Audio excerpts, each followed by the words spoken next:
3 true stories of pet sitters who were never seen again. Part 1. The Woman with the Red Collar. The first story comes from a quiet Connecticut suburb. A woman named Mia posted on a local Facebook group looking for someone to pet sit her Doberman, Samson, for the weekend. The post was simple. Loving dog, prefers female sitter. Pays well. Must stay overnight. Ashley, a 21-year-old college student, took the offer. She'd pet sat before, and the house looked cozy, hidden deep in a wooded cul-de-sac, far from traffic or neighbors. Mia greeted her warmly, though something about her smile didn't quite reach her eyes. She introduced Samson, a massive dog with jet black fur and a crimson-red collar. He didn't bark, didn't wag, just stared. That first night, Ashley noticed strange things. The dog refused to go into the basement. Every time she neared the door, Samson growled low, deep in his chest. There were scratches on the basement door, too deep for a dog, too wide for human nails.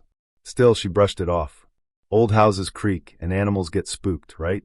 At 3:12 a.m., she woke up.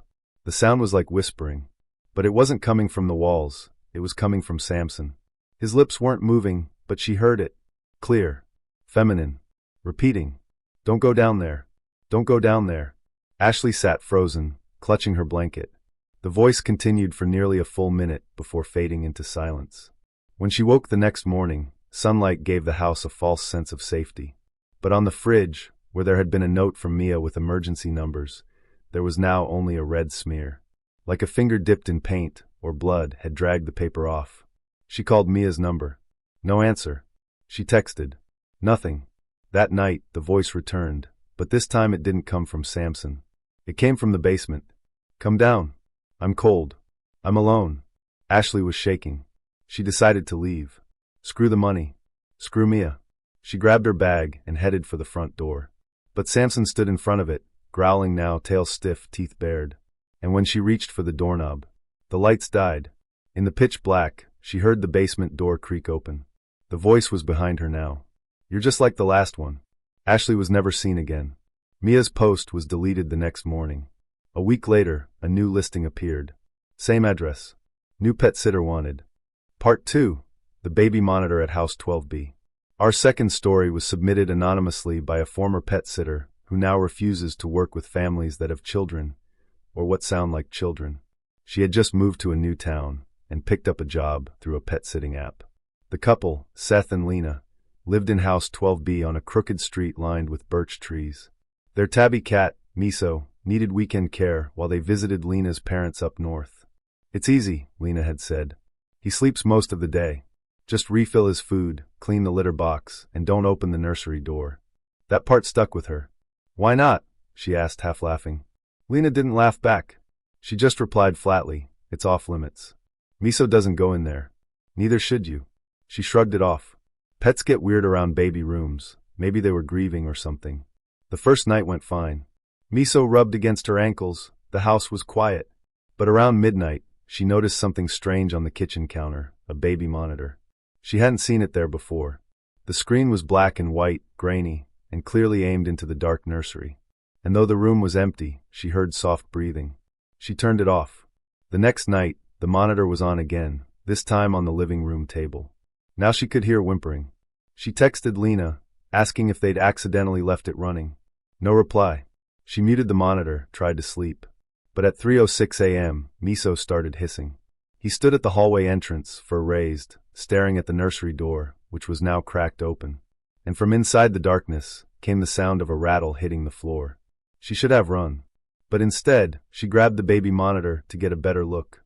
The screen flickered and showed a child-sized figure crouched in the corner, staring up into the lens. It whispered through the monitor, I miss my cat. She ran. Out the front door barefoot, didn't even grab her keys. She called the couple from a gas station down the road. They answered this time. Calmly. Seth said, that's why we said not to open the door. The police checked the house. The nursery was locked. The couple was gone. The house had been empty for over 3 months. And there was no record of a cat named Miso. Part 3. The Cage in the Attic. This last story was taken from a missing persons report, but the strange part is, the client was the one who filed it, not the sitter. The pet sitter's name was Jordan. He was 22, fresh out of college, doing small jobs through an app to save money before moving abroad. One request stood out. A woman named Beatrice living in an old Victorian house on the edge of town needed someone to care for her exotic pets. The message read, "They're quiet, harmless, but they don't like being left alone." There were no photos attached, no pet details, but the pay, triple the normal rate. He took it. When he arrived, Beatrice answered the door in a silk robe, her voice soft and flat like someone reading from a script. "The pets are in the attic," she said. "You must never open their cage." He laughed awkwardly. "I mean, I have to feed them, right? No need. Just speak to them. Let them hear a voice. If they go silent, speak louder." She handed him a flashlight. "The bulbs don't work up there. You'll have to sit with them through the night. If you hear scratching, that's normal. If they mimic your voice, ignore it." He thought it was a prank, some weird performance art or rich person quirk. But that night, he climbed into the attic and saw the cage. It was massive, heavy iron bars, a black tarp thrown over it, like something caged at a zoo. Something large. He sat and waited. Around midnight, the scratching began. And then, his own voice came from beneath the tarp. "Why are you here? Help me. Let me out, Jordan." His breath caught. He hadn't spoken, but the voice matched his exactly. He dropped the flashlight. It rolled, landed on the edge of the tarp. The bars were bending, warping outward, like something inside was pressing against them. He ran down the stairs, but the door was locked. He tried the windows. Nailed shut. In a panic, he texted Beatrice. No answer. Instead, a new message appeared. No contact name. Just text. "We like your voice. You'll stay." His last outgoing message read, "Please come get me. Something's wrong. They learned my voice." Police found the house empty a week later. No Beatrice. No pets. No cage. Only Jordan's phone, with a new voice message saved at 3:13 a.m. His own voice whispering, "I'm still here. Please talk to me."